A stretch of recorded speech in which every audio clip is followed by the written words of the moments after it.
Oh, hi friends. Ellie and I were just looking at a feather here. Did you have fun sorting your vertebrate friends? I hope so. Today we're going to be talking more about their coverings. Can you say covering? Good. That's a word we learned last time. Today we're going to look up close, so make sure you have your magnifier. Did you guys keep your magnifier? Good job. So we're going to look up close at their coverings and talk about the classes and their coverings. So who has the feathers? Do you remember? That's right, our bird friends. And who has the fur? Is it the reptiles? No, is that the reptiles? It's the mammals. That's right, it's the mammals. Who's a mammal in here? I'm a mammal. Is Lulu a mammal? Lulu's a mammal. Is Ellie a mammal? Ellie's a mammal. We got so many mammals in here. Okay, who has the scales? I have so many scales right here. Who has scales? We have a lot of animal friends with scales, don't we? We have fish. Who else has scales? Reptiles. Do amphibians have scales? No, they have smooth skin, remember? And it's moist because they're in the water. Okay, good job. So get your magnifiers and we'll talk a little bit more about how they use their coverings. Are you ready? Okay, so if we look up close at the feather, you can see some things that your eye can't see by itself. You can see how they're designed.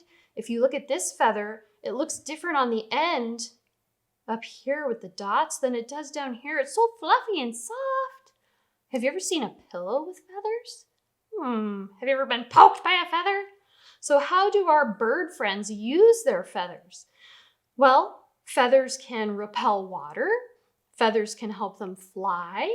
What else can feathers do? Feathers, did you know they can use their feathers to build nests? Pretty cool, right? Okay, so let's move on to this amazing fur right here. Do you guys have some fur? Okay, good. So let's look at the fur. Can you see the patterns and how it looks different on the inside? Can you see on the inside how it looks different? Who has fur? Our amphibian friends? Oh no, that wouldn't make sense. Fish? The fish, they have fur? Could they swim with fur? No. So all of our vertebrate friends have the right coverings for where they live. So if you were a bear living in the mountains and it's very cold, would you want just a little fur like us? Or would you want thick fur? I'd want thick fur. So how does fur help our mammal friends? Well, it keeps them warm. It probably repels water. It protects their skin. Pretty cool, right?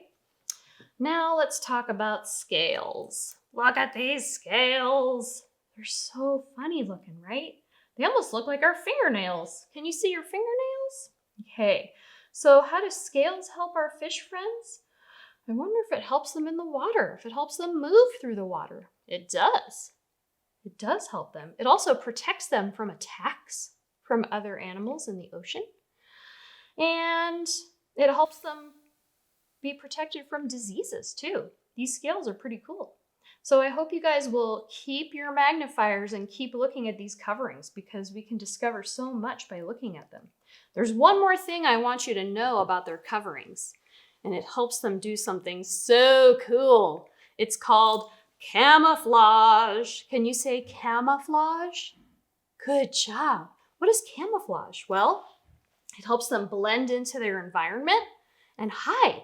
Some of them hide from predators who attack them, and some of them hide right before they attack, okay? So I'm gonna show you some pictures. We're gonna play hide and seek. I want you to see if you can see our vertebrate friends while they're hiding. Okay, are you ready? How about this one? Let's see if you can see this mammal. Can you see this mammal? Good job. How about this fish? Can you see this fish? Good job. Okay, how about this reptile? Can you see this reptile? Good job. How about this amphibian? Hello? Can you see it? Can you see it? Good job. How about this bird? Are you there? Are you there? Good job. You guys understand camouflage? Can you camouflage in your environment? I bet you can. All right. So what are you going to do? Take your magnifier, go look around, take a peek. And what I want you to do is take this amazing journal that you got and go on your own adventure. Take your cards that you have that tell you all about the classes of animals we learn about And when you go on your adventure, I want you to draw pictures of the animals you encounter, make notes about them, the coverings that they have on the outside, their environment that they're in, and decide what class they're in. And I can't wait to hear all about them. All right, guys, I will see you next time. Take care.